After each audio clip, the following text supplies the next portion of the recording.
want to welcome you all to our meeting. Going to start off with some housekeeping chores immediately. The notebooks that you have,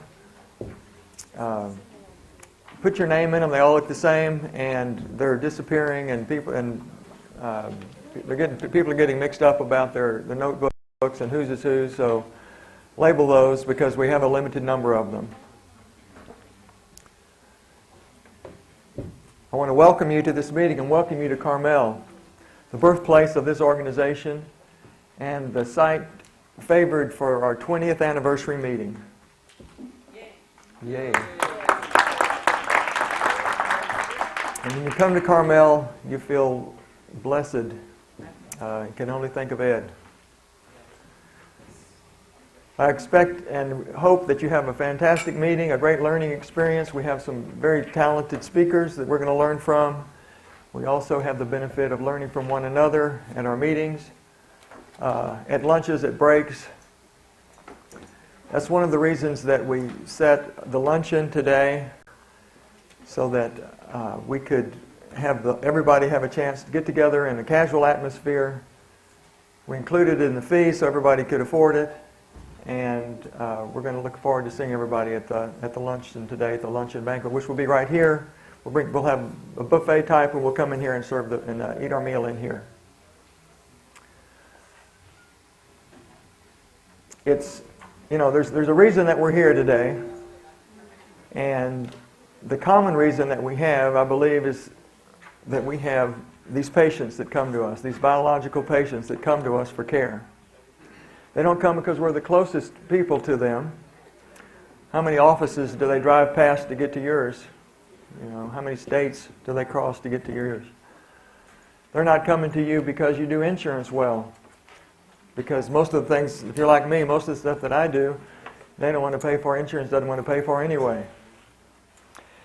They're not coming hopefully because you're not the cheapest dentist around, the cheapest practitioner, because I think you deserve to be richly rewarded for your special services that you pay, that you provide people.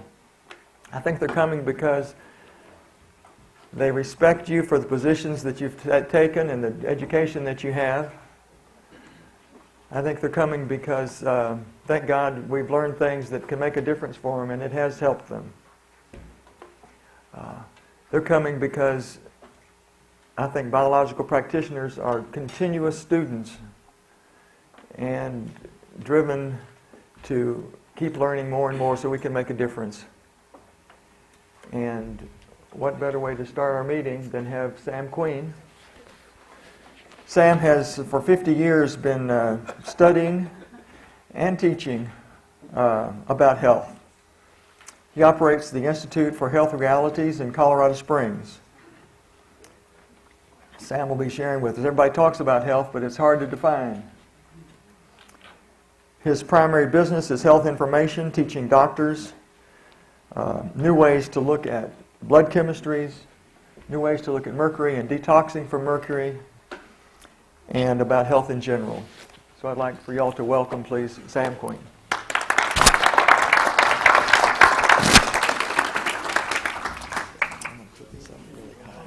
Okay.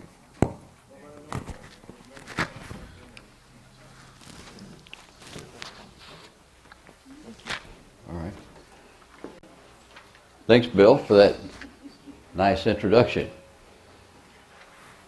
Have a good crowd here today. Biological dentistry.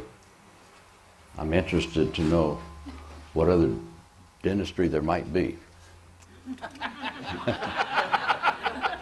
That would be. What other option do we have? That sounds like a great name, though. It does kind of bring you back to reality, doesn't it? As we get into reality, that's basically what this conference is about. I had a chance of starting off about 50 years ago. I was doing a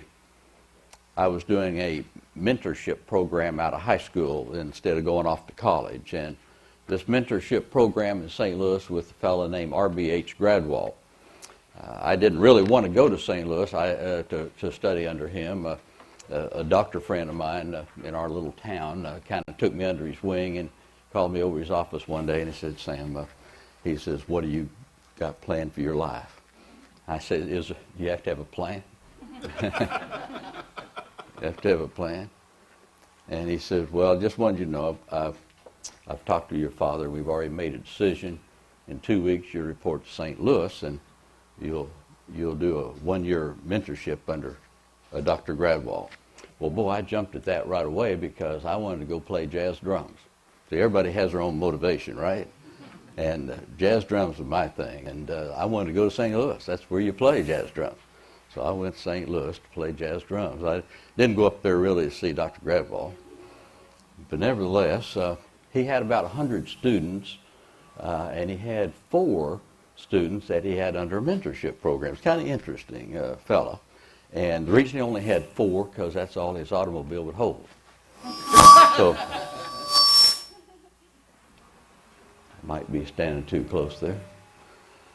But nevertheless, on Saturdays, and you know I was never awake on Saturdays because I'd been playing drums on Friday night. But on Saturdays, we'd go for these walks at Grant's Farm in St. Louis. I don't know if you've ever been to St. Louis and Grant's Farm, but that was his favorite place to walk. I talk a lot about him because he's a very interesting influence. At age 5, his father took him around the world to meet the great men of science. And he met Louis Pasteur, and he had a chance then. Finally, he wanted to go to medical school, and he asked his father about that, and he said, yes, I'll let you go to medical school, and I'll pay you way, as long as you promise to never practice medicine. And he said, I've been raising you to be a scientist and not to practice medicine, so he had to promise that. So he did. He promised that. And so he graduated from medical school in 1898. That was quite a ways back for your mentor to graduate from medical school.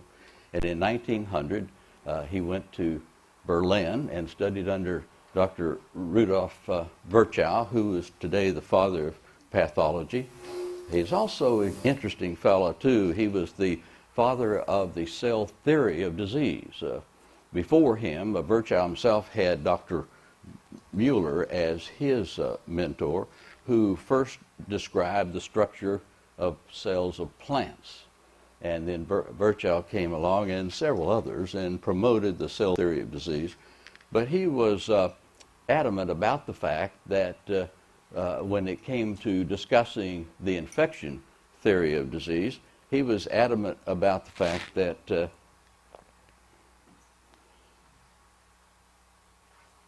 that infection wasn't necessarily the cause of disease, but more or less the environment of that cell, rather than infection itself. And the immune system wasn't something used in that terminology necessarily at the time. Gradwell then, after having his time with Virchow, moved on and studied under Wasserman, who was the fellow who came up with the test to look at syphilis. And that was kind of interesting. After that, he wound up in the Navy in World War I. And in looking over the cafeteria one time with all the naval people were having dinner, he noticed a potato that had turned blue, and he said, hey, we've got somebody in the kitchen that has syphilis. And what he had discovered and knew is that when you have syphilis, that iodine leaks out through the skin as the thyroid is being affected in advanced stages of syphilis. And the iodine coming up contact with the starch made a potato turn blue. So KP duty from that time forward had the big sign up in the mess hall, said, if the spud turns blue, you've got it too. And so that was an interesting, in other words, we're talking about an interesting person here who was not going to practice medicine, but he was going to always be, of course, looking at the finite parts of health. And today, Gradwell is known as our father of forensic pathology here in America. He started the first crime detection lab in St. Louis, and that was the lab that we were working in as we studied under him, and he was a very interesting fellow. And I think we have to always look back on our history and on the people that influence us as we're coming up. That's an important aspect of who we are.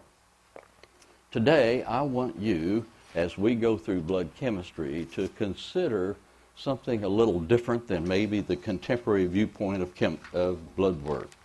And that is, consider the fact that the body is made by design. If you consider that, then it behooves us to try to develop a strategy to support that design.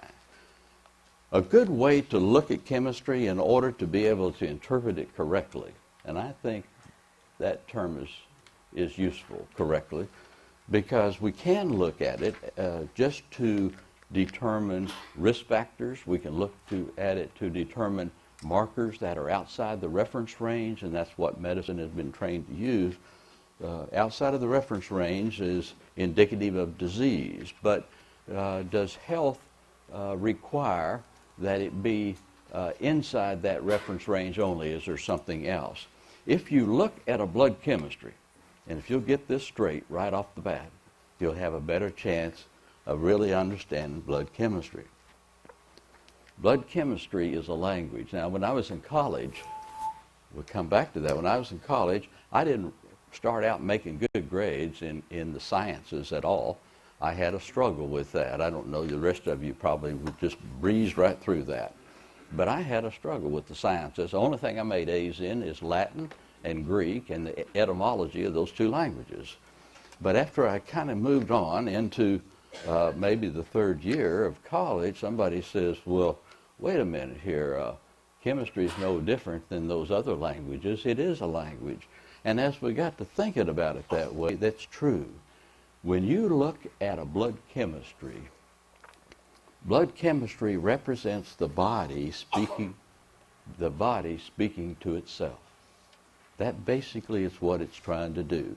When you look at a blood chemistry, the most blood chemistry you could see, and you take a snapshot in time of a blood picture, what you're really looking at when you see that is the choices that the body has made, the total choices that the body has made to consider the total of the challenges at that particular moment. That's what it's doing. It is representing the choice it has made to be able to respond to the total of the challenges at that moment. Now, if you really get that, if you really understand that, and you put that into your paradigm, then blood chemistry comes alive for you. It becomes something that makes a whole lot more sense than what it might make if you're just looking at a total serum cholesterol level and deciding because it's elevated, we must get it down. Right? That becomes pretty much standard of care, but is that health? And that becomes the question that you want to begin asking. We have a lot of fun sometimes putting slides together, and I'm not always the most coordinated person with the individual who is taking all that effort to put that slide together. So, I thought that's really remarkable what they do. As we look at chemistry, and I went through this particular discussion at first on the fact that chemistry is a symphony. You want to consider that before we go much further, because that's important as we look at toxins today, as we look at the toxic footprints of chemistry and how to get into biotransformation.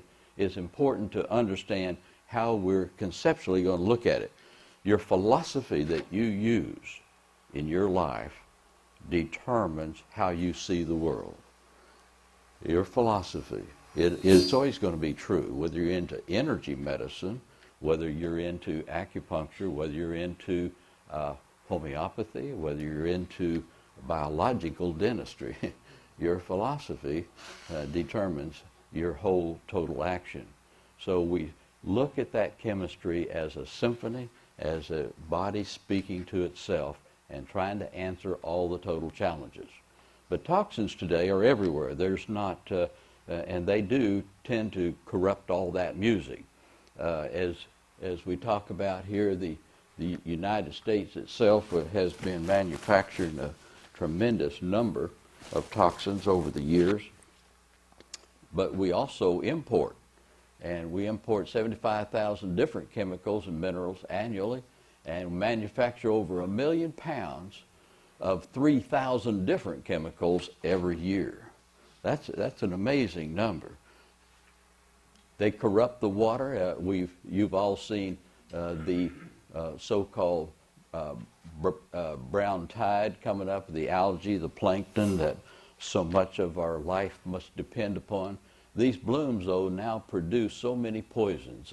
These brevetoxins are just one of many of the poisons that are being produced out there, and they're not just brown algae. They're blue ones, they're green ones. We don't have, algae is one of the longest lived living elements here on Earth, and they have learned how to adjust to all the toxins, and of course as pesticides come down the Mississippi River, we find that we're just loaded with toxins by the time we get into the Gulf of Mexico.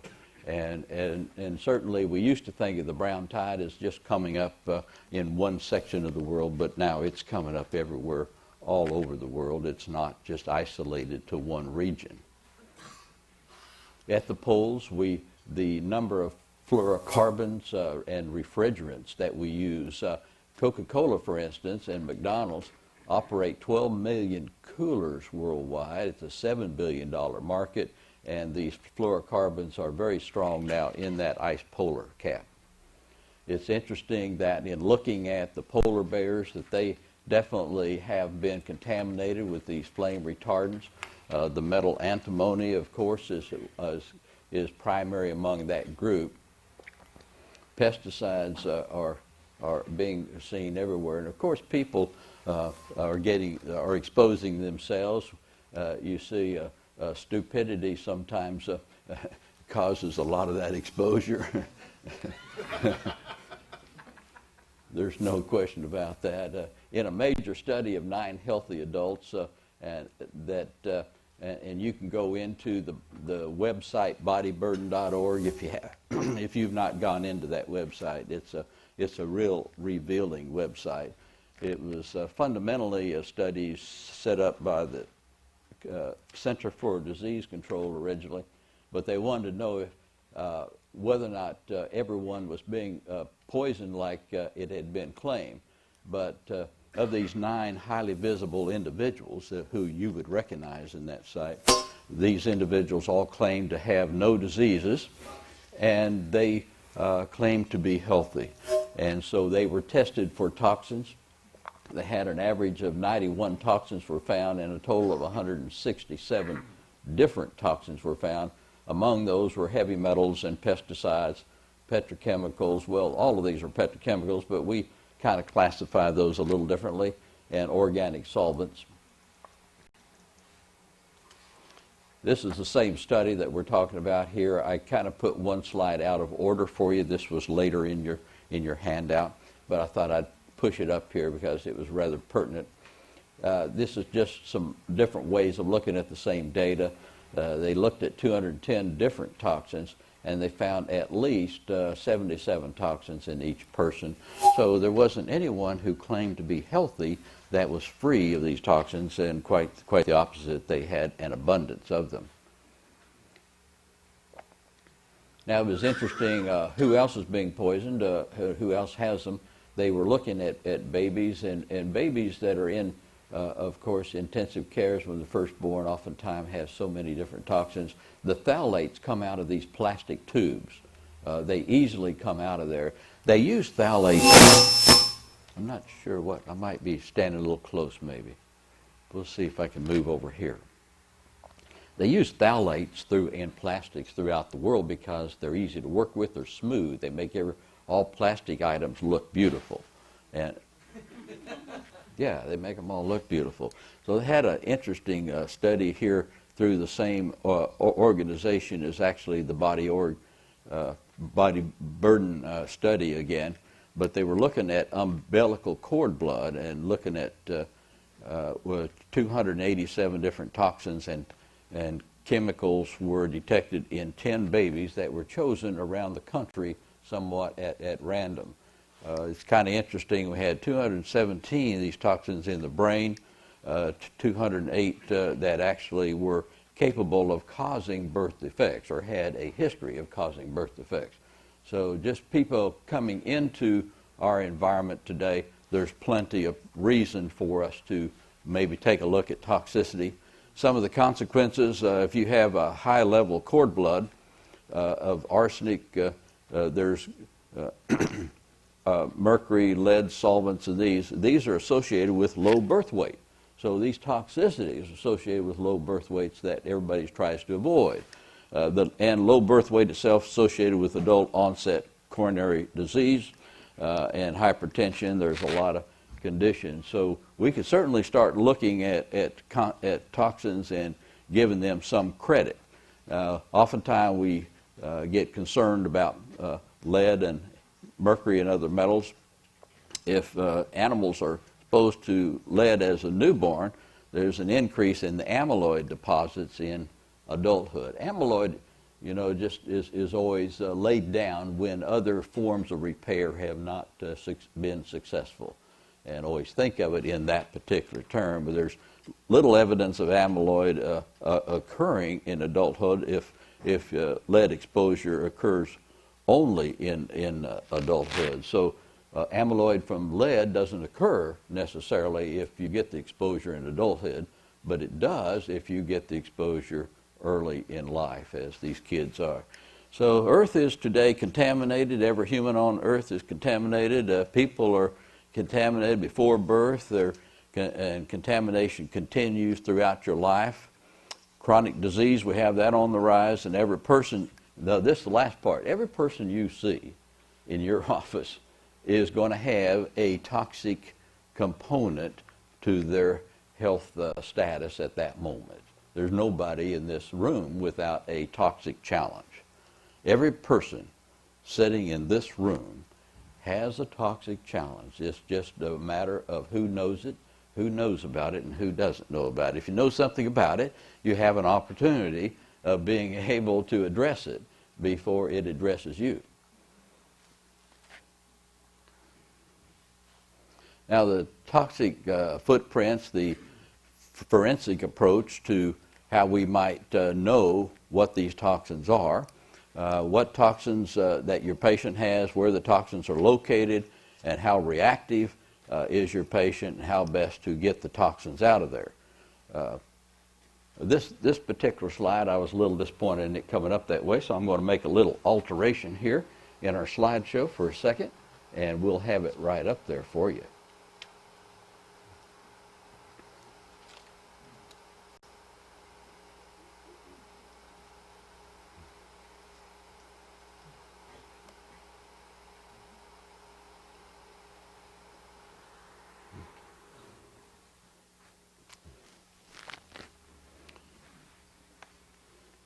If I could.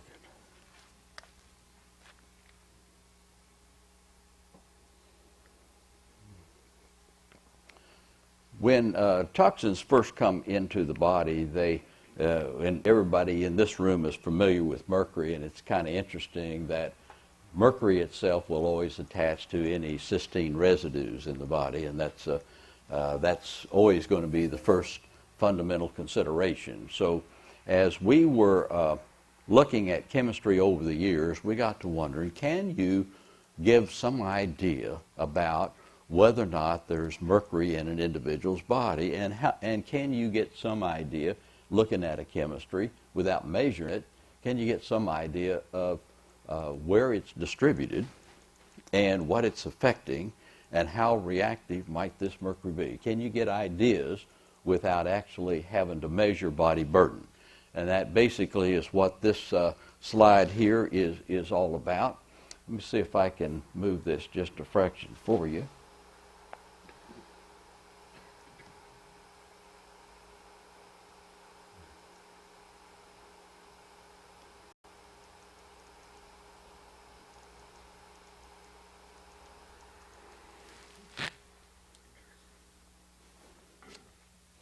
It's very interesting. It's been shown, of course, industrially so.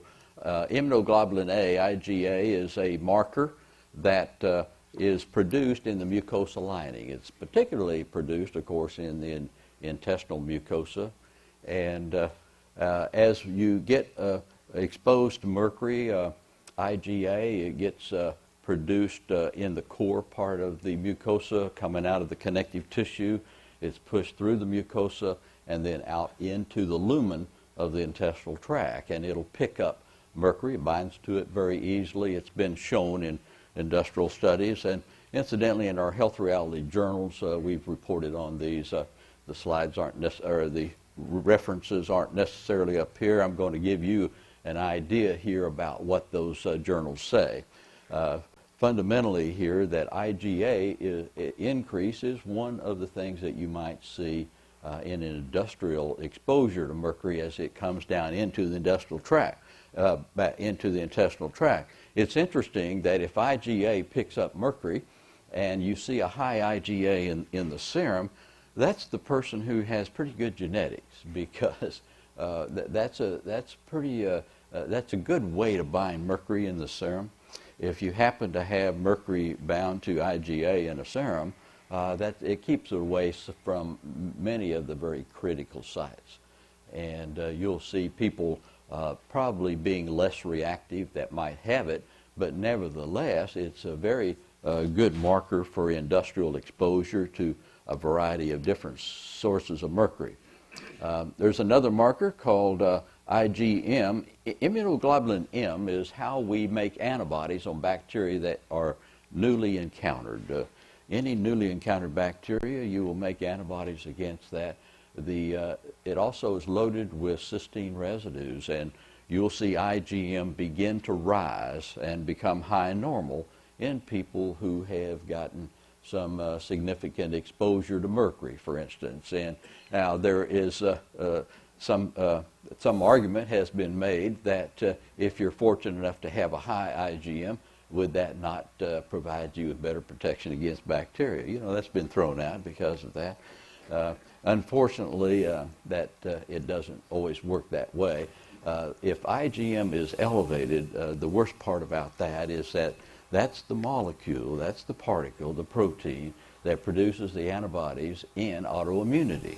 So if you're dealing with an autoimmune condition and you have mercury and this IgM is elevated, then you have an exacerbation of the symptoms of that person who might have autoimmunity as a result of mercury exposure. So this is one of the toxic footprints. It would be an elevation of IgA and an elevation of IgM. Occasionally, in people who have lost the intestinal mucosa, you will have a low IgA. Now, is that person protected from mercury? No. That person's not going to be protected. So while you might, in one hand, look at IgA elevation as being a marker of exposure, a low IgA is a marker of reactivity to whatever level of exposure you have. So you might want to consider that. The mercury itself, as it comes into the body, will be filtered by the kidneys. When you first get exposure to mercury, you get polyuria. And polyuria comes on, you'll wind up getting a low urea nitrogen level. And so if you have a BUN around 8, 7, 9 on an individual, that you may suspect an early stage of affectation of the kidneys. Now, as that progresses, of course, you become anuric. The blood urea nitrogen begins to rise. And they can get up, if you get it up above 40, then of course you get into an area here of anuric situation and the need for dialysis. The adrenal glands are a magnet for mercury, and so oftentimes what you'll see is the serum cortisol. If you collect this blood work at 8 a.m., that's what we normally recommend, because cortisol is connected to the biological clock, and you want it, if you standardize it for an 8 a.m. draw, then you can pretty much depend upon that cortisol reading to guide you. But if the cortisol reading is probably 10 or less than that, you'll wind up having pretty good evidence that you have adrenal dysfunction and insufficiency, and that's typical of what you might see with a exposure to a heavy metal, particularly mercury. If it's lead, you see the opposite of that. Cortisol gets elevated in a lead exposure. Now, cortisol can confuse you because oftentimes if a person has jet lag, and you don't have to fly to get jet lag. All you have to do is have your sleep disrupted quite a bit. Understand what happens here is that cortisol and melatonin are the two hormones that kind of separate day and night chemistry. You know, during the daytime we break the body down. At nighttime we repair, right? If melatonin's up here and cortisol's down here, which happens about 1 a.m., what happens, cortisol is your anti-inflammatory. It also helps drive blood pressure. So blood pressure gets low and inflammation is allowed to occur at night. That's when you repair is what inflammation is, right? So the inflammatory response, you want it to work at night, so you make repairs at night. If you don't have these two separated, then that doesn't happen. But as cortisol rises, as morning comes along, and cortisol starts rising, the blood pressure comes up, you get hungry, you get ready for breakfast, you get ready for activity, melatonin now is out of the way, cortisol is up here and allow you to go about your day. It's the cortisone and the anti-inflammatory, so you don't repair during the daytime as well as you do at night under normal conditions. So if you have jet lag, these numbers can get skewed, can't they? And a person might want to adjust their sleep habit and go through a jet lag protocol, which we won't discuss here, but they give you a conceptual idea about looking at chemistry because this is how the body's designed. It's designed. You always think of the body's design itself and it'll give you a better idea of where you're headed.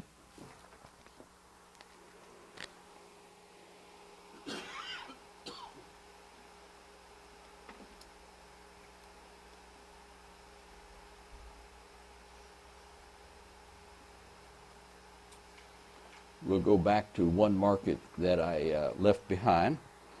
One marker I left behind on that last slide intentionally. We'll kind of move here just for a moment. On mercury itself here, let's see.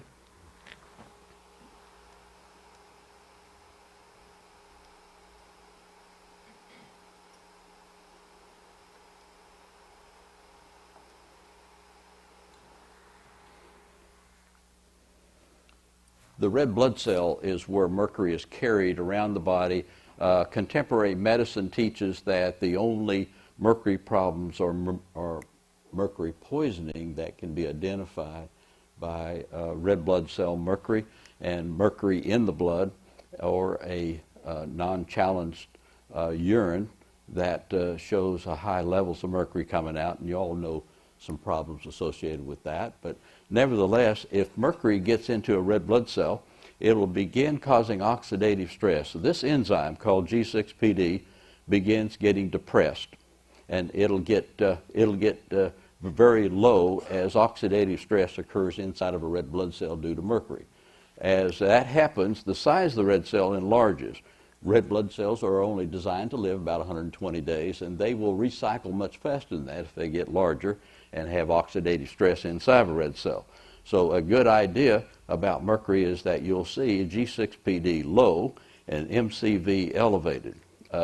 The color of red blood cells, the chromatin matter, or bilirubin itself, will get somewhat high normal, won't it, as these red cells rupture prematurely. So what you normally see in a person that has significant exposure to mercury, you usually see these markers. Also, if you're taking somebody through detoxification, they will also show these markers that become quite apparent. So that's an important consideration. And as you begin to look at this, that particular bit of chemistry comes alive. The red blood cell itself has a number of antioxidant enzymes inside of it. One is glutathione, and one is superoxide dismutase. If you see a low G6PD, what you know is right away is you have a reduction in glutathione status in the body. And another thing you're going to know is that you have a reduction in SOD. And with that are three trace elements, zinc, selenium, and manganese. So you're going to know, if you see a low G6PD, some of the mineral status, and you're going to know that that oftentimes is created by mercury. It could be other toxins inside of a red cell, but certainly mercury. Now, before giving intravenous vitamin C, and of course I did the first medical reference book on intravenous vitamin C, we showed that about 6 people had died from it during the first 50 years of use. And it's very interesting that some of those deaths were due to people who had a low G6PD. And we suggest that you do a G6PD before you give intravenous vitamin C. Certainly, you don't have to do that. A lot of people don't do that. But there are people out there with low G6PDs, very low, and you'll find them either by testing for it or by giving intravenous vitamin C. Because you'll find them either way, and they'll break the red blood cell. The protein will go to the kidney. It'll shut the kidney down, and they will die. So this is real important to know something about G6PD and include that in your blood chemistry, because this gives you an idea of who's a candidate for intravenous vitamin C and who is not a candidate for intravenous vitamin C. I'm going to bounce back for, thanks for hanging in there with me as we bounce a little back and forth on these slides.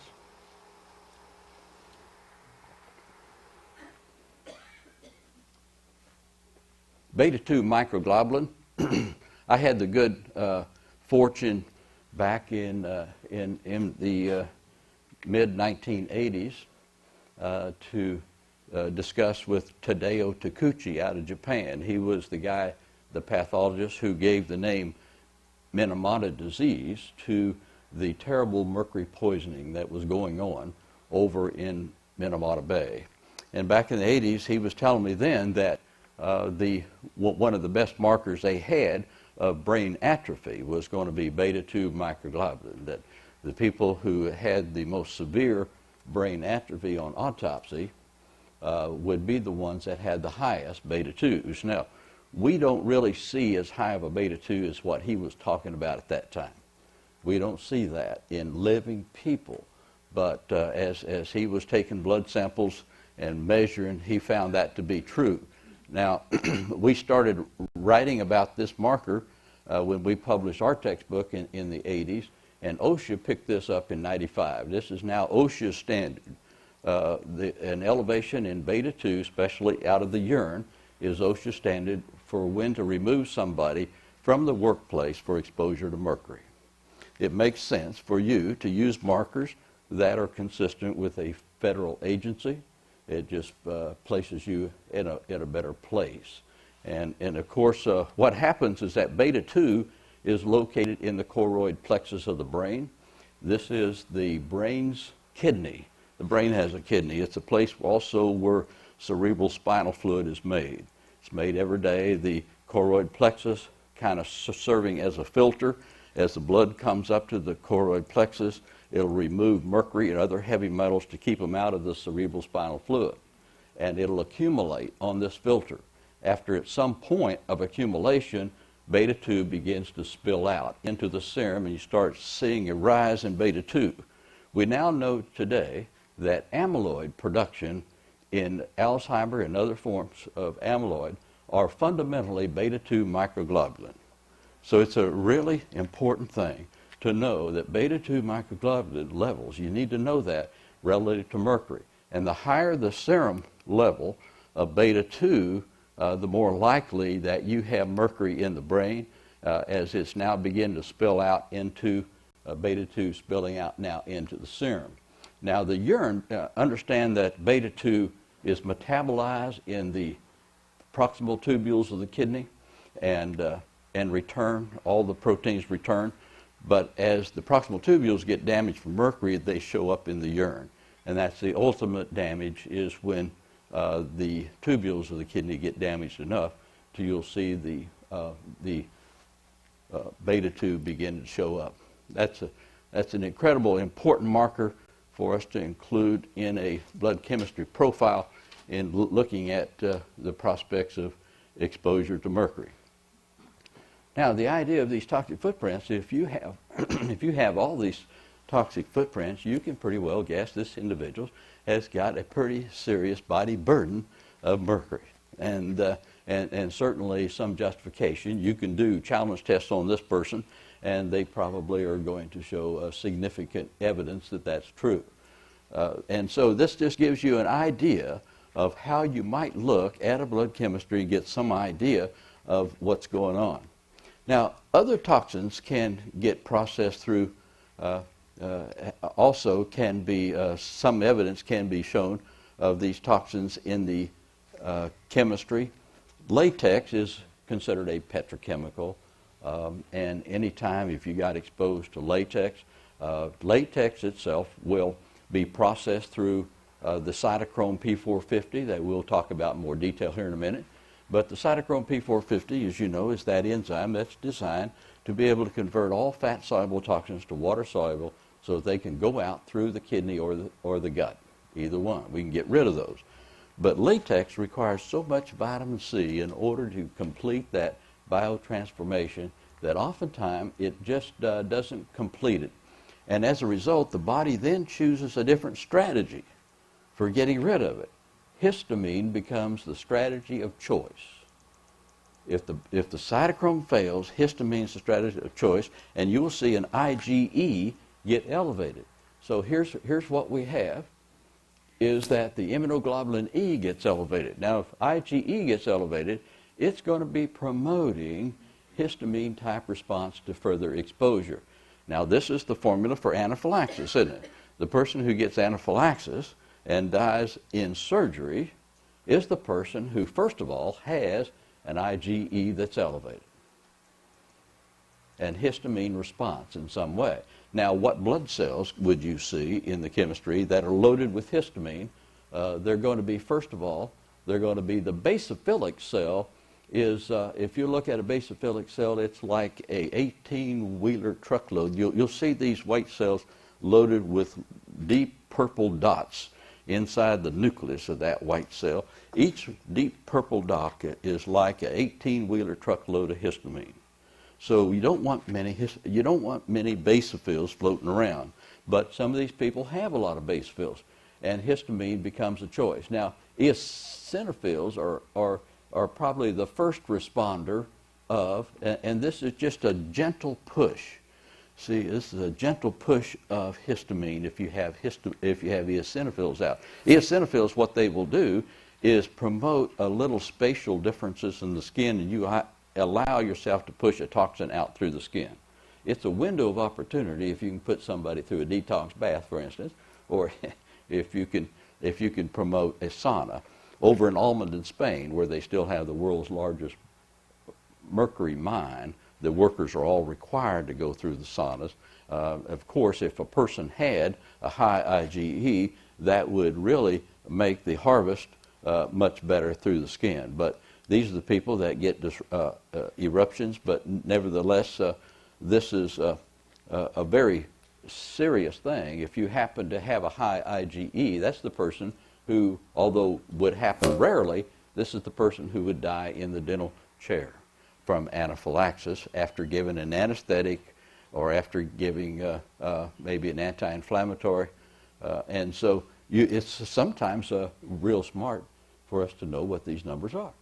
If we know what these numbers are, we can then make a choice of doing something about them and pushing that toxin on out and encouraging the cytochrome system and encouraging the detox through the skin. So you can see how a little bit of information can allow you to, looking at chemistry, can allow you to maybe sidestep some very otherwise significant problems.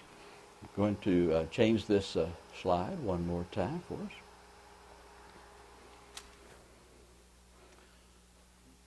Individuals that individuals that might get exposed to an organic solvent, and this is not written up here, this word right here, which is, there's no word, should say solvent right there. If you got exposed to an organic solvent, what does the body do? It's trying to protect the nerve in the brain. Understand, the body will protect the nerve of the brain at the expense of the heart. The nerve in the brain comes first. And how does it do that? If you got exposed to a solvent, it'll raise your triglyceride level. Hopefully, it'll raise that. Now, if you get, and so you might see an elevated. Now, you can get elevated triglycerides due to syndrome X, right? I mean, there's metabolic reasons for getting a high triglyceride. So, but there's also reasons from exposure to toxins. If you got this organic solvent, that's what it'd be. Now, when you have that wine this evening, that's an organic solvent, that alcohol. So understand that what would happen, and we're going to show you a little, we're going to have a class project here in a few minutes, but nevertheless, this class project will be for tonight. But how many glasses? Well, but the idea is that the body is designed to win. Understand that. The body is not designed to lose. Designed to win. Everything, all the strategies that you see in the blood chemistry is the net effect at that particular given moment of the total amount of challenges the body is facing and the strategy that it has now chosen. If the triglyceride is elevated and it raises your risk to a blood clot, well, so be it.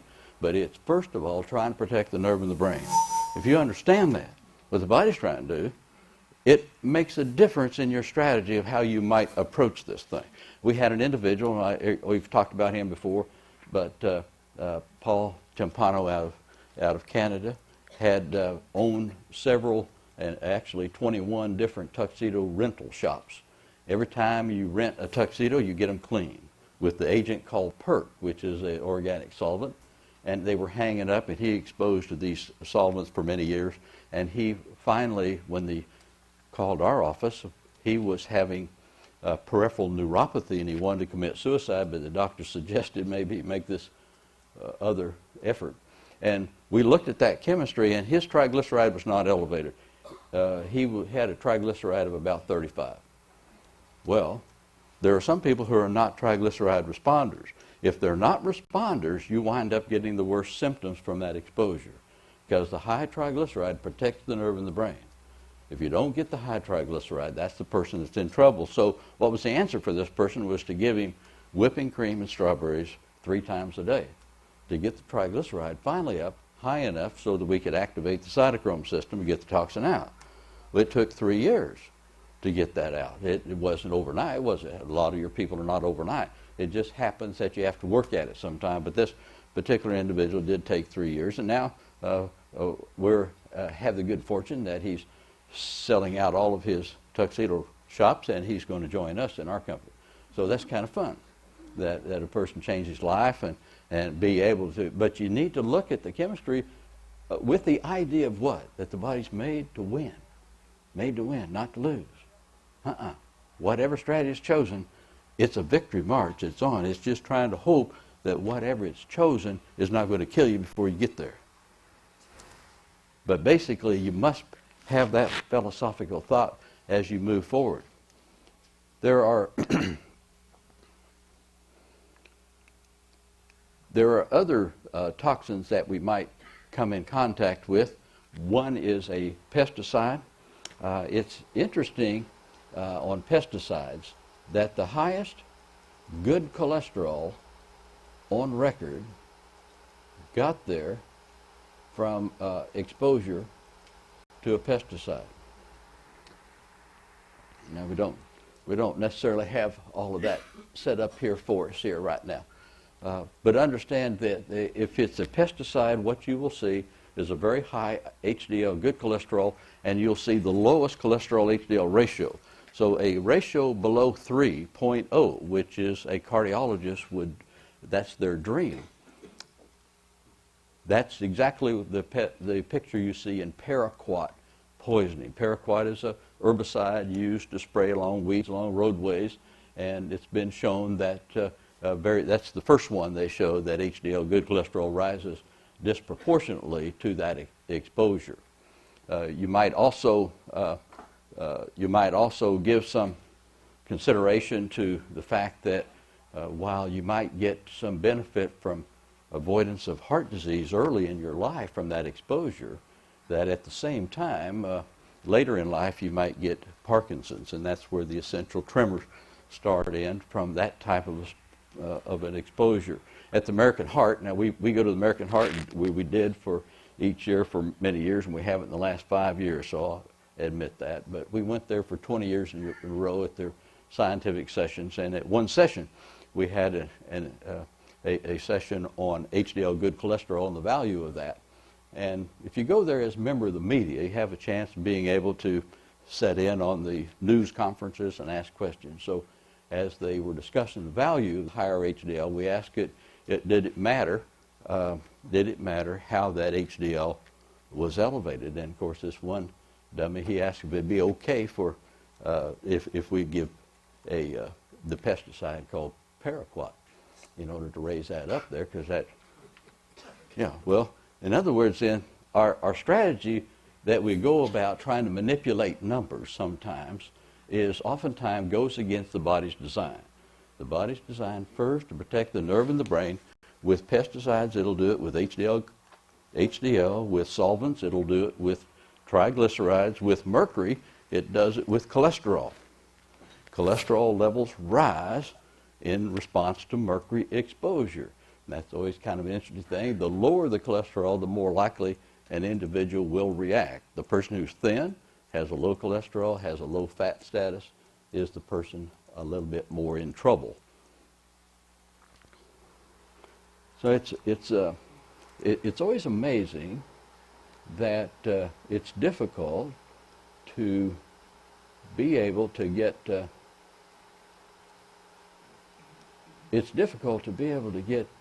contemporary medicine to look at it differently than simply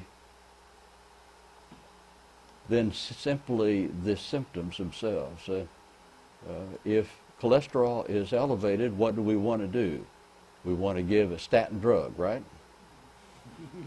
A statin drug is generally the direction that we would like to go right away. That's the choice. Now, the FedWatch system, you may have seen the FedWatch system, but pharmaceutical companies do the original research. They will do the original research on all the statin drugs. But after they've done that, then the MDs out in practice will begin to report in the side effects that they notice from the effects of those drugs. And since 1990, FedWatch system has noted that there has been 3,000 reports of deaths due to rhabdomyolysis since 1990. What is rhabdomyolysis? It's the dissolving of the heart in the chest. That's an interesting phenomenon that does occur. Now, of course, it's well known about coenzyme Q10, that as coenzyme Q10 gets used up by these particular agents, obviously they don't get used up by the agents. There's an oxidative stress that goes on and is increased as cholesterol falls.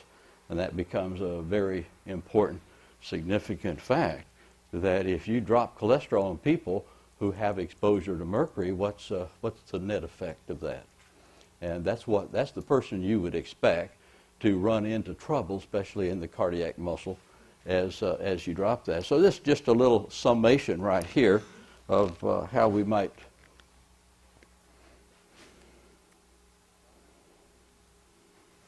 This is a summation of the numbers that you might look at here on toxic footprints here of chemistry. IgA up, IgM, beta 2, total bilirubin, MCV down, cholesterol or BUN, cortisol down. That's always interesting. You want to go back to this little chart to give yourself a little idea later on about where you might go with those toxicities.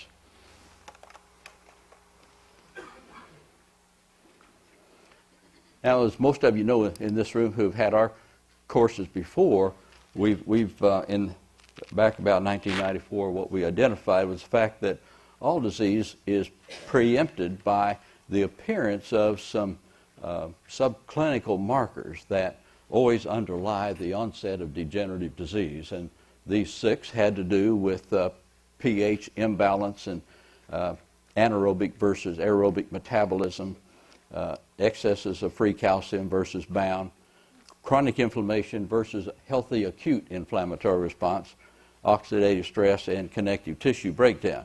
Now, if you build on that just a little bit, toxins and acidity, if you want to know how reactive they might be, all toxins somewhat make a person more acid. This is data that's been determined.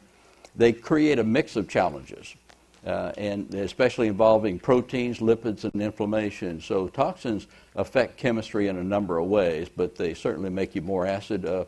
Acid pH itself will make a toxin more reactive. There's a constant in science that says that, and that's what this reference is all about. There are constants in science that you want to refer back to that shows that the more toxins, the more acid you are, the more acid you are, the more free radical production that you do get from the presence of those toxins. Reactivity is related to many factors. Albumin itself, there's a scientific constant here, and this is the serum's primary acid and toxic sponge. There's a constant of 295 grams of exchangeable albumin, capable of buffering 3.8 millimoles of acid, or 1/10 unit change in pH, and that's real important. So if albumin gets low, of course, you are going to be more acidic. You're going to be less able to sponge toxins. Albumin is fundamentally capable of doing that, particularly at position 34. Now, in our conferences, we talk about a soluble marker. I just kind of threw this in there because I'm not going to stay on mercury in this discussion, but mercury is insoluble with selenium. You'll store it in the metallothionein quite readily. So if that's your answer, if you hook it up with glutathione, they're somewhat more soluble than these two alone. But if you can add selenoprotein, which is a very special protein that's not made from selenomethionine, but rather from selenocysteine, it's a different form of selenium, and there's an amino acid involved and phosphate involved. But you can develop a very soluble molecule of mercury in your kitchen, and that's one of the things that we like to teach. But consider this molecule. It's been around for a long time. It just in our profession hadn't been used enough, but it's there. As we move forward here into biotransformation, biotransformation here, of course, is the body's means for converting all fat-soluble toxins and pharmaceuticals to a water-soluble state that we can excrete. Now, it's important to consider that foods themselves are full of toxins. We have from 5,000 to 10,000 toxins introduced every day out of foods that the body has to deal with these. These things are fat-soluble, and the body must deal with them, and it's equipped to deal with them. That's what's kind of amazing. As you go through the cytochrome system, you'll see that something very unusual, that the Industrial Revolution, which hasn't been around for more than 400 years, but certainly considered 300 years is usually the thought process.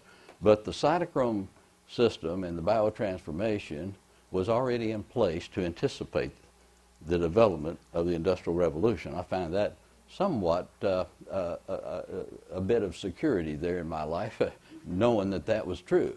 That we have to learn how to upregulate and downregulate the cytochrome, but certainly it's been with us for a long time, and it's very capable. How to handle fat-soluble non-metal toxins. All toxins are fat-soluble. They create acid stress and the other 5 subclinical defects we speak of. You want to start out by handling pH. If you can handle pH, you can slow down. You can certainly slow down production of free radicals. Intravenous vitamin C. Many of you give intravenous vitamin C. I know you do. It's a wonderful material. And it comes to you from the pharmacy in an acid solution. And it becomes alkaline once as you give it. If you gave it in lactated ringers, it quickly becomes alkaline. If you don't give it that and you give it still water, you'll add bicarb to it to make it alkaline. Now, why does it come to you in acid solution? And that's because vitamin C itself will donate its electrons only in an alkaline environment. Doesn't donate electrons in an acid environment. The more acid you are, the less likely it'll donate electrons. Now, why do you give vitamin C? You give it because it is a nice big bag of high energy electrons, and you can infuse these things quite readily. You don't give it because it's a vitamin. If it's a vitamin, it only takes, what, 65 milligrams for vitamin function. We want to go beyond that and give high energy electrons. But if it comes to you in an acid environment, you always want to remember that little phenomena because it translates to other antioxidants. Your antioxidants that function by donating electrons do that best in a more alkaline environment. If you're in an acid environment, they don't do it very well. Now, as soon as they donate electrons, even vitamin C donates electrons, it can get these electrons restored. Glutathione has a system for being able to restore electrons. Vitamin E donates 1, vitamin C donates 2, coenzyme Q10, it's kind of neat, it'll donate 2, and then it serves as a broker. That is, it'll bring 2 high energy oxygen electrons and bring them together and neutralize them. That's kind of interesting, but they all work in a fundamentally alkaline media. The more acid you get due to what presence of what? Toxins, yeah. The more acid you get, the less likely they'll work, and the less likely they get restored. Now, if you remember the studies in Finland, I'm not throwing the data up there on that, but those are pretty common studies out of Finland where they gave vitamin E, beta-carotene, vitamin C in low dosage to people who were smokers, because the smokers wanted to see, by taking these antioxidants, could they avoid the negative outcomes of perhaps of heart disease and cancer. But they found, of course, in those studies that you had a higher rate of cancer onset among people who took low doses of vitamin C, E, and beta-carotene than they did, of course, in the people who did nothing. Why was that? Because the vitamins become, antioxidants become pro-oxidants as they lose an electron but can't get restored. They become part of the enemy. So one of the things you can do is change pH. If you change pH first, before doing anything else, you have a chance of being able to start reducing the negative effect of the production of free radicals, and then you're able to donate the electrons just a little bit easier. There's a question, that's fine. I just wonder, when you talk about affecting pH, what solution or what material in the body are you correlating? Oh, that's a good question. If we're looking at pH, what are we really discussing? At the Institute, we talk about 7 levels to the buffering system. It's very interesting. We don't like to measure pH directly. We oftentimes think that is a little misleading. It would be great if you could do arterial pH. You get some idea what really right there, what the whole body's doing. From that point, after measuring arterial pH, it becomes a little tenuous whether or not that's an accurate thing, that what's going on. But if you consider the fact that chloride is your number 1 acid ion of the body, chloride is the number 1 acid ion, and you consider that phosphate is a major, if not the most important, alkaline ion of the body, that the ratio between chloride and phosphate is a real important determinant of what we call acid stress in the body. So you could look at the chloride phosphate ratio. As it rises, you can bet you have some acid stress going on. Why would that happen? Well, normally sodium chloride is at a 1.4 to 1 ratio, right? Sodium and chloride, that's about what it is. The sodium level will be about 140, and the chloride about 100. That's about what you would see in the serum, 1.4 to 1. If a person's under stress and they are releasing stomach acid and it's not being met and challenged by food, the chloride gets absorbed into the serum from that acid, and you wind up getting a low sodium chloride ratio. So all of a sudden, there is distortion of sodium chloride ratio in the serum that occurs very easily from somebody under stress. In fact, this is one of the ways of measuring stress, is looking at sodium chloride ratios on a person. what might be some other methods? Well, you have your ways of doing that. But I'm just saying this is one of what we call the 7 levels of the buffering system that help us determine what we classify as acid stress. We don't like to say anything like acidemia. That's a very specific definition. Usually thinking about bicarb. Incidentally, if you're looking at carbon dioxide in the serum, and that's how the lab will report it as carbon dioxide. Labs no longer actually measure carbon dioxide. We used to measure carbon dioxide in labs back in the 60s, and about that time, blood gases came around, and we started doing real accurate levels of the PCO2s, the partial pressure of carbon dioxide. It's much easier to measure, more accurate, but the doctors quit using really the carbon dioxide in the serum, and they quit measuring it. They actually started measuring bicarbonate, but they never told anybody. When it makes all the difference in the world. When you look at your blood chemistry reading and it says carbon dioxide, you must translate that to bicarbonate, alkaline instead of acid. You must do that. They quit doing that. Back when I was working in the clinical laboratory, and many of you know I got in this business primarily speaking here now because I was poisoned with mercury working in the clinical laboratory, the old Van Slyke apparatus that we measured bicarbonate or carbon dioxide in the serum. We had a big instrument here that would form a vacuum with mercury, and as you form that vacuum with mercury, then you could add acid and add the patient's serum. It would release carbon dioxide and displace the mercury, and that was a direct measurement of carbon dioxide. But OSHA came in and said, well, this is why all the med techs are dying, so we want to get this out of the lab. So they got it out of the lab, and they started measuring automated machines, but they only measured bicarb. They didn't measure carbon dioxide. It just happened that blood gases got popular at the same time, and nobody cared to say that result is really not what we say it is when we report it. Nobody ever reads about it anymore. But if you are going to look at chemistry yourself, you want to know that when it says carbon dioxide, you want to think bicarb. So bicarb is another measure of what we might do in assessing that question. I like your question. It's very appropriate. So as bicarb rises, then we're a little bit more alkaline. We're a little bit more acid as bicarb gets low.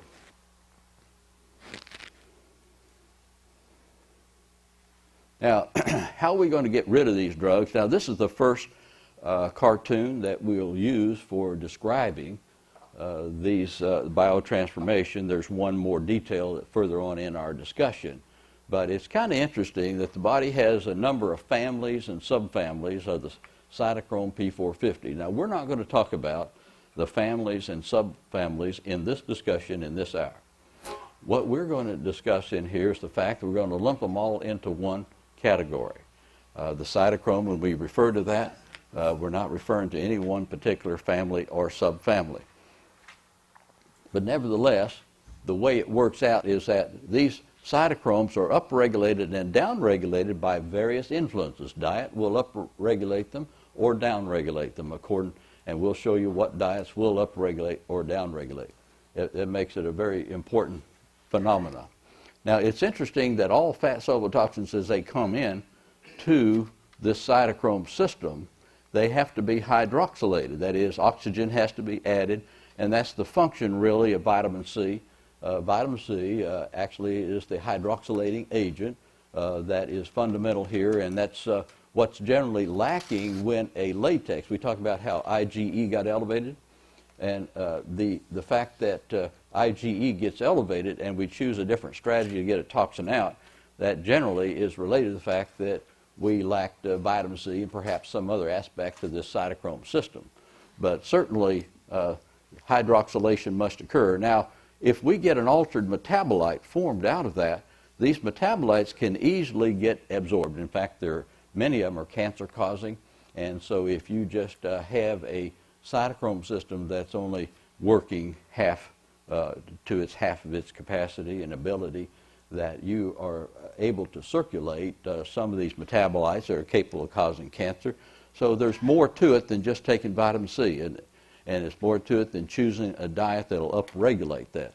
There's a little bit more to it. Now, you have to be able to pull this metabolite on through the system to be able to hook it up with a conjugate. And I'm just giving you a brief review first before we get into many detail.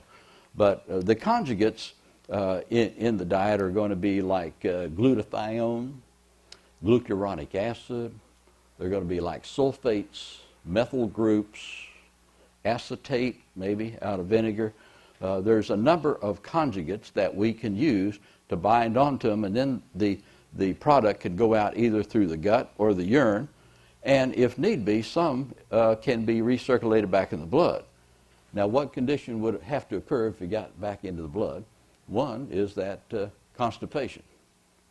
A person who's constipated can't get any toxin out through that gut, and you would expect some reabsorption of that conjugate, and then that individual continues to have some problem. But all the products coming through this would be all the prescription items and non-prescription drugs and solvents, petrochemicals, food toxins, microbial toxins. There's a number of those have to come through there. Cell secretions of all kinds. Even bile has to come through here. Bile itself, and it's loaded with cholesterol. As it comes through here, it has to be conjugated. And bilirubin, you'll see that sometimes a little bit elevated in the serum, and the MDs sometimes have a name for that. They call it Gilbert's syndrome, and that's when bilirubin can't get conjugated, but it's just a matter of Gilbert's syndrome. It's just failure of this system right here is what we're talking about. It's the same thing. Fatty acids are processed through here. Steroid hormones, if you're going to convert estrogen to estrone to get it out of the body, it has to come through this system. That shows you that our Maker had a sense of humor. Not only did we send toxins through here, but vital steroid hormones have to come through here to get them standardized. As cholesterol comes through there, and if we have the sulfate to conjugate with, you can make something called DHEA attached to sulfate. And DHEAS, that's your primary, most dominant circulating steroid hormone. So, in other words, the hormonal balance depends upon this, as well as getting rid of toxins. So we're dealing with everything in one big swoop here. It's an amazing phenomena that needs to be considered. It's not a casual thing. Now, when we think of biotransformation, most of the time we think of phase 1 and phase 2. Now, you know, when this was first discovered, it was in its simplistic form, and phase 1, phase 2 sound like an easy way to give a name to all of this. But later on, they found some other phases, and they didn't know what to do with it. So phase 3 comes early. Yeah, that's progress. that's called scientific progress. So, but it's okay. Phase 3. The body is quite capable of pushing toxins out of a cell. It does that oftentimes with glutathione. There's some other ways. And then in phase 0, you mobilize the toxin. You get it to the point where phase 1 can activate the cytochrome, and then phase 2 can conjugate that toxin and get it on out of the body, fundamentally. So if you happen to run across this thing or somebody discussing phase 3 and phase 0, what you have to do is just look the other way.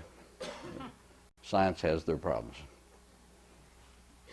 Glutathione, of course, is fundamental in phase 3 in escorting the toxin out of a cell.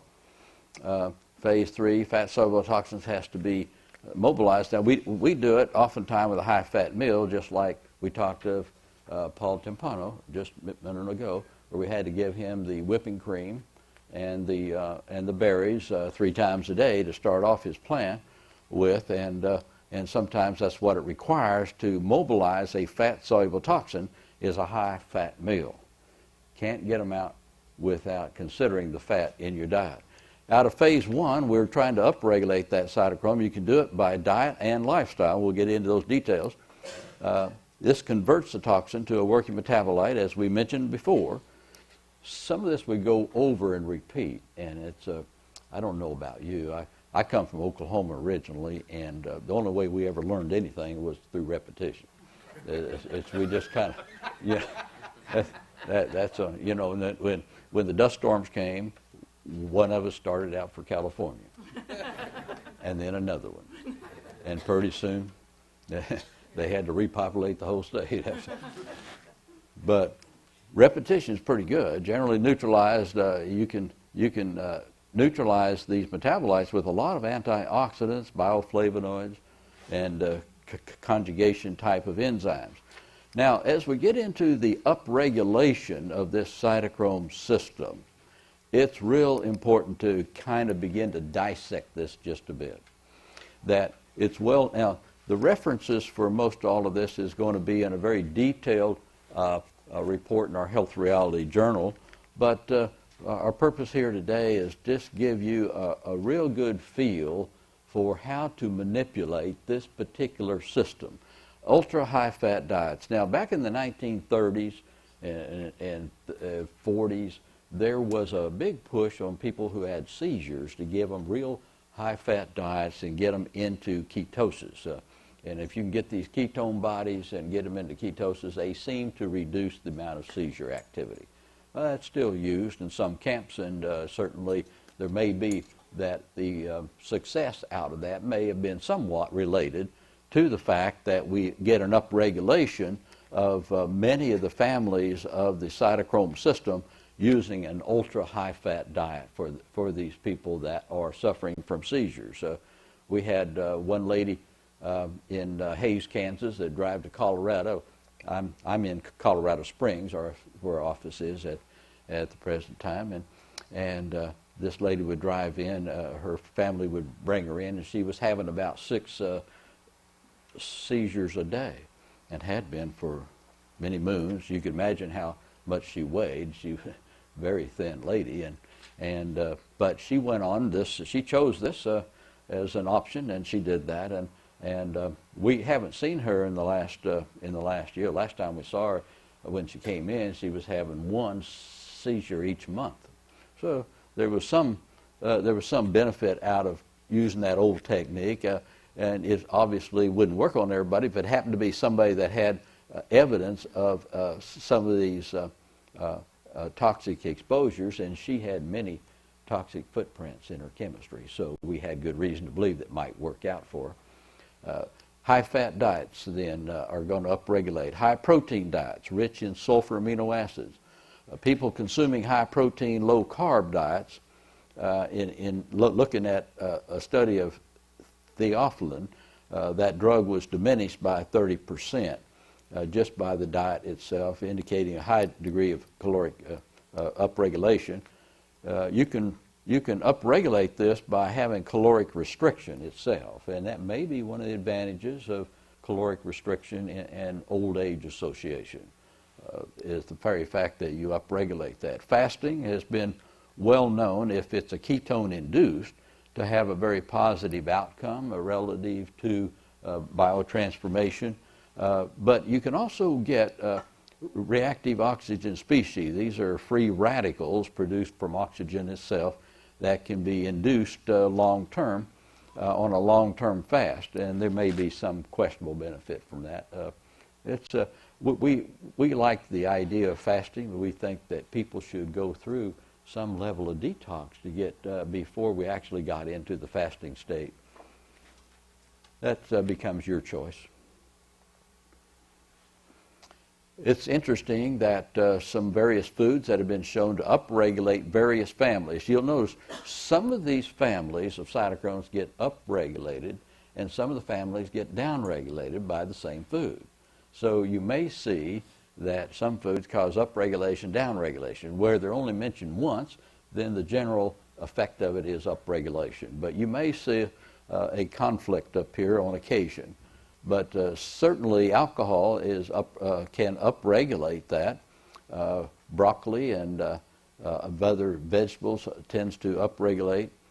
Caffeine will upregulate, and many of you have done the caffeine challenge test, have you not? To test the cytochrome system. That's a standard test of how you would measure whether or not a person is reacting to caffeine. People that react to caffeine are people who do not have an effective cytochrome system. So if somebody reacts to caffeine, and that being the standard test for it, it makes sense to perhaps find a way to upregulate this. Olive oil will upregulate, corn oil. There's garlic, and you can see that a number of foods actually do upregulate the cytochrome. You can get copper deficiency will upregulate the cytochrome. There's some unusual reports that come out of this, as you see. Indole 3-carbinol that's used all the time for cancer defense definitely upregulates. The omega-3 fats, medium-chain triglycerides. And they can be both ketone and acetone induced. Medium-chain triglycerides, as you know, are burned rather quickly, especially around the liver, and the fats themselves are not deposited in adipose tissue. So they become, they enter into metabolism quite readily, and it may be that the ketone bodies produced are fundamental to all of that. But you can go through that in your slides to see some of the others. It's interesting that upregulation of this, does have some influence here on some health functions. One major aspect of a positive immune response is triggered by upregulation of the cytochrome. And this will produce a metabolite that is immune stimulating during the synthesis of hydroxysteroids. And of course, type 1 diabetes and uncontrolled ketone induced will upregulate the cyto-1, but you don't get that necessarily in a type 2 diabetes. Now, this one is real important for you to see. A high carbohydrate diet will downregulate a cytochrome level. If an individual is not aware of that, that can cause you a lot of trouble. It's really important to know that. In hospitals all the time are giving D5W, and as they give D5W, they will greatly depress the cytochrome activity. Now, what does that do to the drugs that the doctor may be administering in a hospital?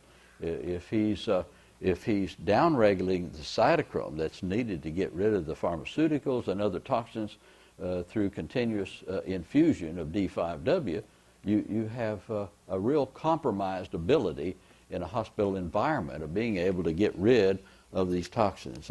Fat-free diets are very difficult here to upregulate. This will downregulate.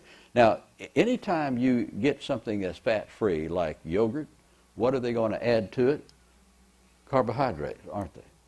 They're going to add fat-free yogurt. They're going to add a carbohydrate to that. Can you upregulate a cytochrome with a fat-free yogurt? Can you upregulate a cytochrome, do you suppose, with a whole fat yogurt? Yeah. There's a difference in those two, you know. So you might consider the upregulation, downregulation as being very important in making some food choices if as you come to that. Low protein diets or poor quality proteins have been shown to downregulate the cytochrome P450.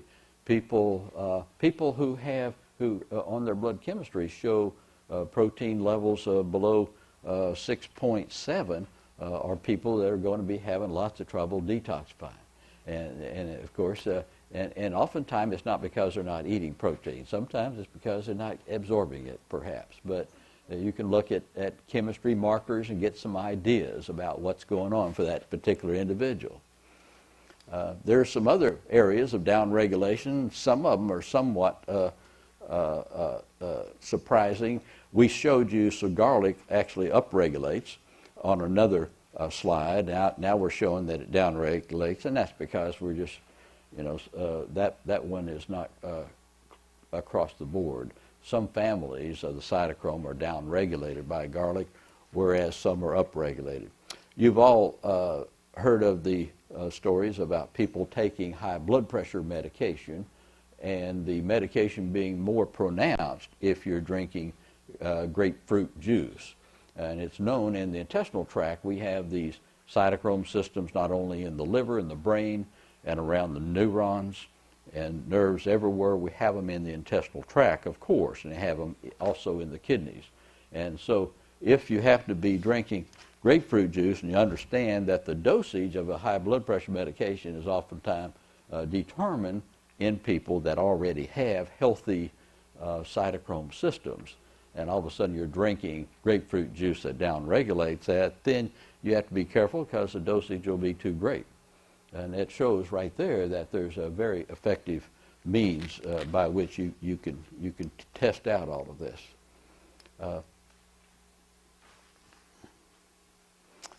Downregulation also can happen with bacterial infection. There's some bacteria especially that produce the lipopolysaccharide. This happens all the time in the oral cavity, right? This is not unusual. So infection can be a bad thing. You want to resolve infection for a lot of reasons, don't we? Chronic inflammation itself, nitric oxide produced during inflammatory response will downregulate the cytochrome. We oftentimes talk about ApoE, the various phenotypes of that, don't we? This has become pretty popular in this crowd, I think, and among your group. And ApoE 2, 3, and 4 are the three primary phenotypes we talk about. ApoE 4 is noted by having 2 arginines and no cysteines, which means that arginine is going to produce nitric oxide. And it's also going to be high risk for Alzheimer's and heart disease, right? And ApoE2 is going to have 2 cysteines, and it's not going to have any arginine, so you're not going to be making nitric oxide from ApoE2. ApoE3 is having 1 of each, so it's sort of a happy medium in there, isn't it? It's interesting that it could be that nitric oxide produced by the ApoE4 may be one of the reasons that we have so much trouble with it. So in developing your strategy, if you know you're ApoE4, that's not a death sentence. That's the reason. That's a good sign of developing a new strategy to help the body. But it's not a death sentence. I mean, otherwise you wouldn't be alive to measure it. Right? Yeah. You wouldn't be alive to measure it. There's still a way around this. You just have to understand that we have to figure out some other ways of upregulating that cytochrome, and we have to find some ways to modulate the production of that particular level of nitric oxide. Type 2 diabetes oftentimes can downregulate that cytochrome system. And so we need to solve these. Type 2 diabetes is also related to anaerobic metabolism, isn't it? And so there's a lot of things about type 2 that we perhaps need to address as we move along. In phase 2, activation of UGT enzyme in the endoplasmic reticulum. People that drink green tea have a chance of pulling that material on through. And you can get, you can activate it with a protein out of dark bread crust. I can't believe that, but anyway, this research is research, if that's what they say. Molybdenum, a trace element, helps to upregulate UGT, and I'll show you another way that we can get the value of that. The conjugates, glutathione, sulfate, methyl groups, glycine. Glycine was the first one identified, wasn't it? So you want to make sure we got some glycine, acetate, and glucuronic acid. Now, I like to use, what happened to that? I like to use this particular analogy because most of us identify with this. Not everybody. Some people don't identify with that. But this is going to be your class project. But if you happen to have some wine, I don't know if any of you ever have drank it to the point where you have a little buzz on that. I heard last night that 2 people in this crowd did. And so for their benefit, if you happen to drink enough and get a little buzz, that toxin will come down through here. And if you have some vitamin C, you can form a metabolite. Now, if you've been drinking some green tea, it helps out because the green tea will upregulate that enzyme. This is a hollow stem here. This is unusual glass. This is unusual. But it has a hollow stem, and if you upregulate that with green tea, it'll pull the toxin on down here to the base, where you can now conjugate it with various items and then pull it on out through the gut or urine.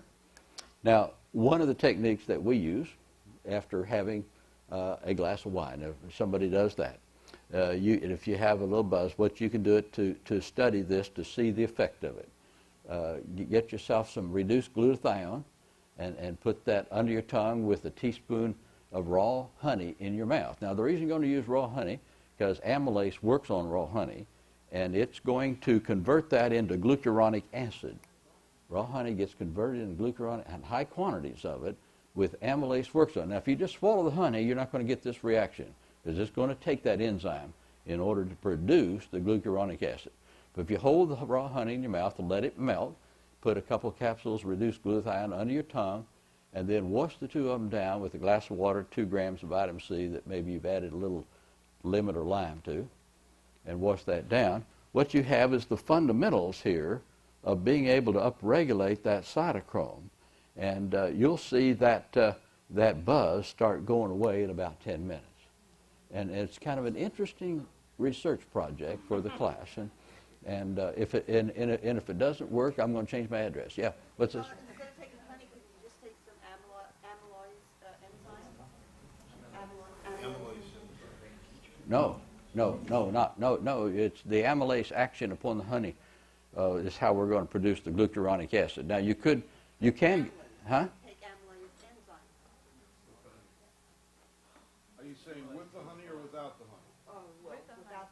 oh no, you have to have the honey. Honey, Yeah, the interaction between you have to have the honey. Have to have the honey. There are other places to get glucuronic acid, right? Where's the easiest place to get glucuronic acid? And that is be on a low protein diet, allow your body to be deficient of protein, and then suddenly take some extra thyroid. Now, what's thyroid do? Well, it goes around hunting for protein because it's going to split protein apart and make it your time-release source of blood sugar. Yeah, that's gluconeogenesis is what that's called.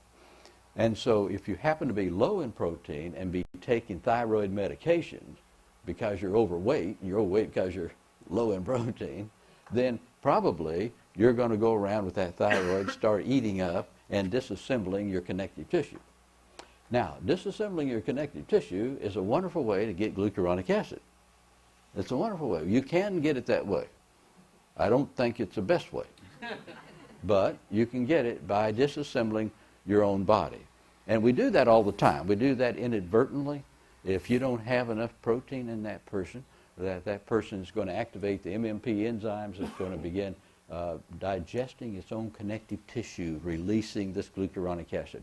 And for that reason, then, we want to be able to find another way to get it easy. So the honey contains glucuronic acid, but it's trapped in there. It's trapped in there. It can't get out of there unless you have some amylase. And so you hold it in your mouth till the saliva will dissolve it.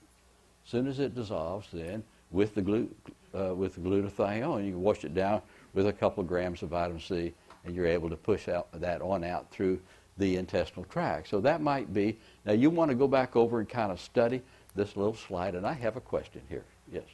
I just wondered why you mentioned raw honey. Why I mentioned raw honey? Yeah, raw rather than just honey. Well, I just kind of like raw honey for other reasons, and it'll actually work. It'll actually work on pasteurized honey, but there are other reasons why you might choose raw honey also, and I won't go into that today. But the big thing I wanted to really get the point over here today was the fact that you can't really get the answer you want out of chemistry unless you ask the right question. And that's, for that reason, it takes a very special chemistry. You can't go with chemistry that's generally recommended by insurance companies and which approves in the normal MD's office. The MD oftentimes practices with his hand behind his back. He spends an awful lot of time with very detailed study in their practices, and then when they get out in practice, insurance companies kind of mandate almost what he can or cannot do relative to prescribing. And oftentimes what I'm speaking of here is a cash business, isn't it? It may be an insurance business someday, but right now it's pretty much a cash business. And if you want to ask the questions that insurance company allow, you'll ask this many questions and you won't quite know what we have just discussed here.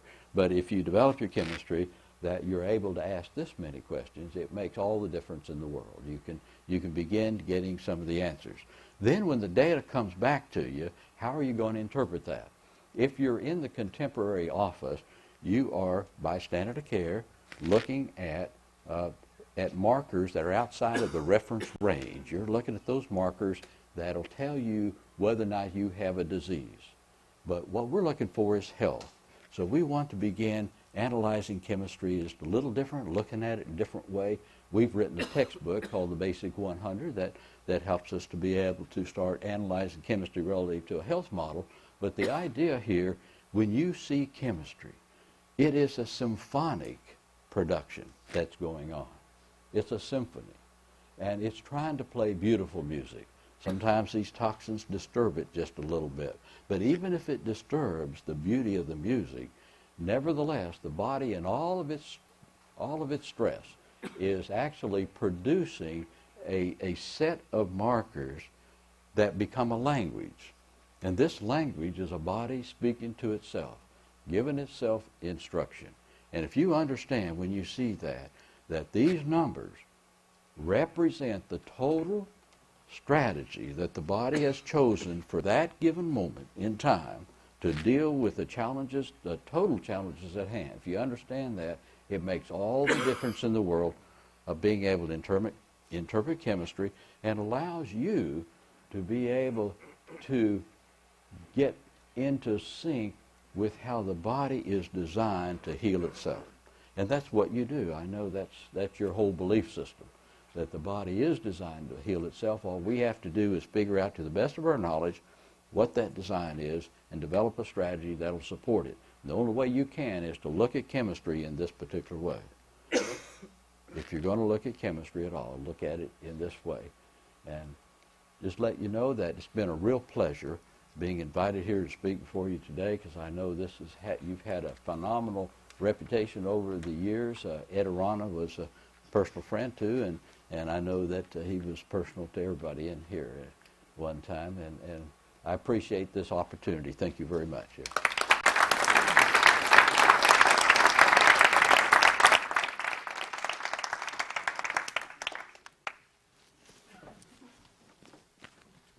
Thank you, Sam, very much. Turn the mic on. Yeah, we're going to have the speakers. Right now, we have our vendors who are big supporters of these meetings, and if you guys would all march down the center aisle, proudly, of course. If you brought a banner, no. And we're going to have each of these folks, half of the folks from today and half from tomorrow of our vendors are going to speak. Each guy's going to have a minute and a half. We used to just read their names. This is way better than that.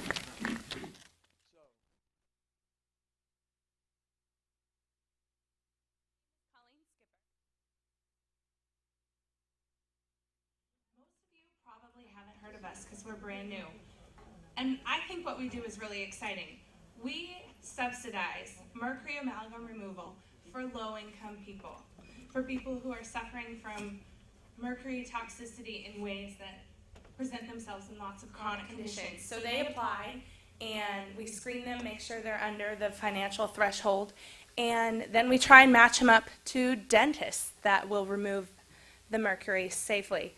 So I'm here asking you dentists in the audience to offer to donate your services to our foundation and make our dollars go further. You all have the drills, and we would really like it if you could come by our booth and write down your name, let us know if you would be willing to see a patient or two of ours a year. And we also are giving away a free book. So come get it. It's by our founder, Pat Sullivan. Thank you. Thank you. And my name is Leon Weiner, and I'm here with Great Life Technologies out of San Diego, California. And it's going to be a real feat for me to speak for only a minute and a half or 2 minutes, because I could fill up hours. And I think I could keep you interested for hours. What our company brings is kind of a repackaging of classical German bioresonance therapy. We work with frequency and with energy rather than with matter and substance, and we can work extremely effectively and extremely specifically. We have a program called the Squeaky Clean program, which is, I believe, probably the premier detoxification and rejuvenation program. It is more thorough probably than anything that you can imagine, and it of course includes lots of heavy metal protocols, other metals, all types of environmental toxins and so forth. And it also includes, there's a great deal of emphasis on upgrading the functional capacities, all of the regulatory mechanisms of the body. We believe that, as they say in Germany, it's a sin to detox something, particularly something as insidious as mercury, unless you have first upgraded all of the regulatory mechanisms of the body. All of the organs of elimination are open and functioning optimally. And then the body is set up to be able to handle that fairly easily. Very specifically, something that has been developed and that we can do is, as you all know, there's a correlation between tooth pocket and meridian and the organ. We can sever that link so that when you're working on a tooth, it is not affecting the organ. We can specifically remove the toxins from the tooth area, the tooth pocket. We can remove them from the organ, and we can do the same. Start, isn't it? You can't wait to come by. Pass it on. Thank you very much. There we go. Hello, I'm Dr. Richard Amy. I'm with Energy Balance Resources, also out of San Diego. We're going to be doing ionic therapy this weekend, also along with cold therapy. So anyone that has a TMJ, head, neck, or facial pain, please come on over and see us. We'll get you treated. We'll also use the ionic therapy for upregulating the body and help to neutralize toxins and just upregulate the nervous system as well.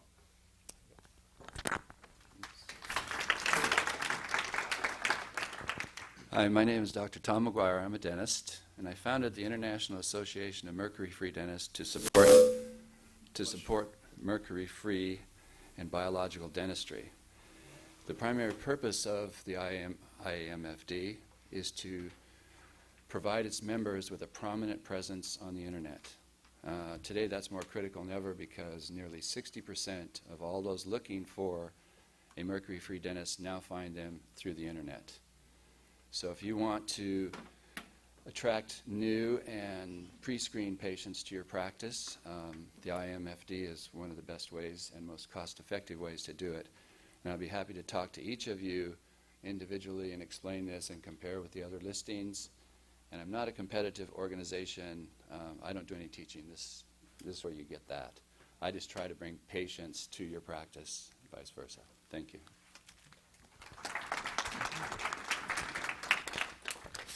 Hello, my name is Chuck Castleberry with Deseret Biologicals from Sandy, Utah. We've got a couple of things we're doing here. Number one, we've got a couple of lectures from Dr. Don Ewing, one on silver, and the other is a group of 6 lectures on dentistry that you're going to find very, very interesting, on introduction to, cavitat and cavitations and just a whole lot of things that are very, very interesting. Your patients would also be interested in, so we have those. Another is if you could find that you could eat some very delicious dark chocolate that will take care of joint pain and inflammation. Do you have any patients that might be interested in something like that? Here we go. Oops. You raised your hand first and I missed you. All right, anybody else? There we, oops, I missed her. Oops, that's for her. They kept going to the right. We're also introducing some, come by our booth and we'll give you a piece. I hope I've got enough. Smart Silver, which is a tremendous for boosting the immune system, and of course is helping with no toxicity, and we'll discuss that with you. This is the rejoint. So would love to have you come by and talk with us. Thank you.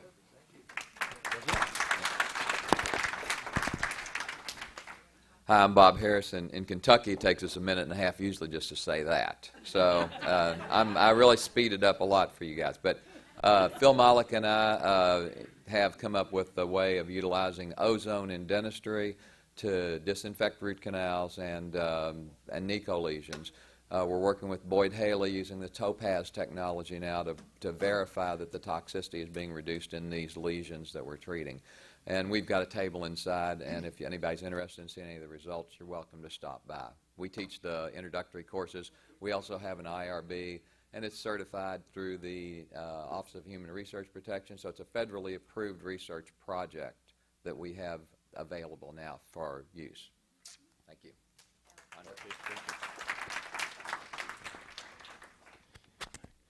Hello, my name is Dr. Alexander Riftin. I represent my company, Heart Rhythm Instrument.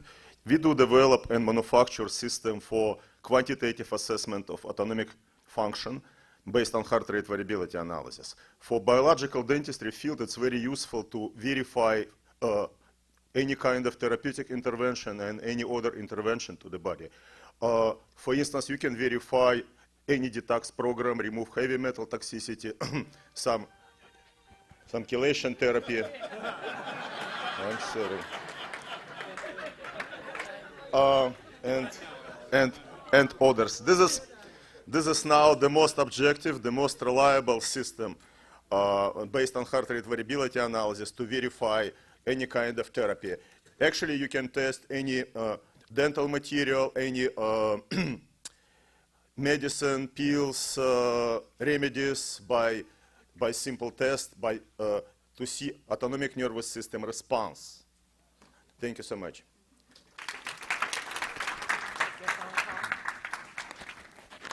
Good morning, I'm Heidi Zeisel. I'm with Pleomorphic Sonum, and we're located in Glendale, Arizona.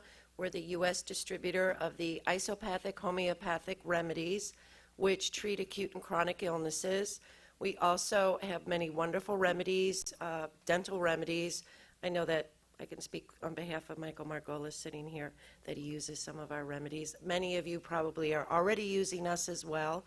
Please visit us at the booth. I thank you.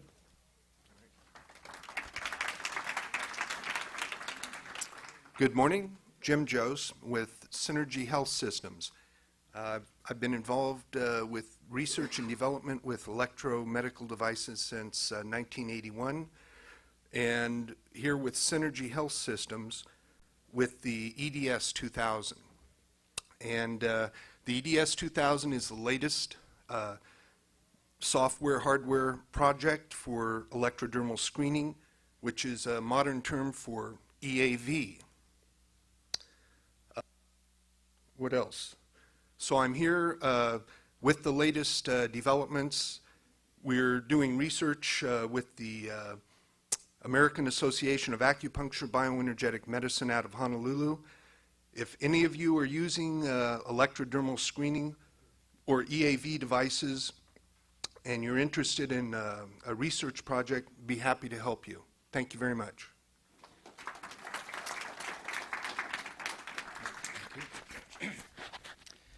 I'm Hirsch Petroselli with Professional Health Products. First of all, I'd like to thank you for allowing me to be here and meet with you. Professional Health Products split in two. I have a partner who covers half the country out of Pittsburgh. I'm out of Texas, and I have the western half. We have about 450, 500 homeopathic and nutritional products. I've put together a group of products that apply to dentistry and oral health that I'd like you to stop by my booth and at least take a copy home, because I don't want to have to carry them home with me. And I'd like to talk to you about our number one, number two product, our Procea Scorbate, buffered vitamin C, and our bone product for bone health, but also stop by and taste a little bit of our water enhancer, the liquid, the stevia products, fruit-flavored stevia, and also our pumpkin seed butter. Thank you.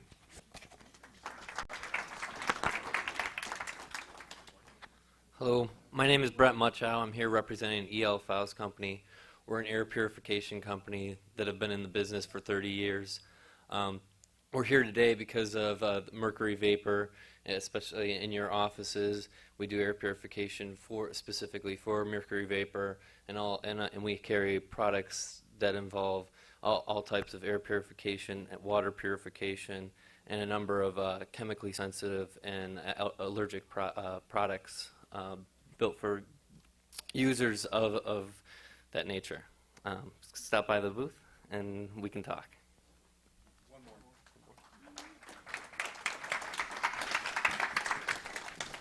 Good morning, everyone. I kept trying to tell Bill Glarus I don't need an introduction, but maybe so. I see some new faces that I haven't met before. My name is Bob Jones, and I'm the CEO of Cavitat Medical Technologies. We build the Cavitat, which is the world's only ultrasonograph bone marrow imaging system. So drop by and talk to me. Also, as a lot of you know, we have sued Aetna Insurance for infringement and defamation and other things. And if you'd like to talk about the politics and how it affects you as a dentist or a doctor, I can fill you in on some stuff you're not aware of. Thank you for your time.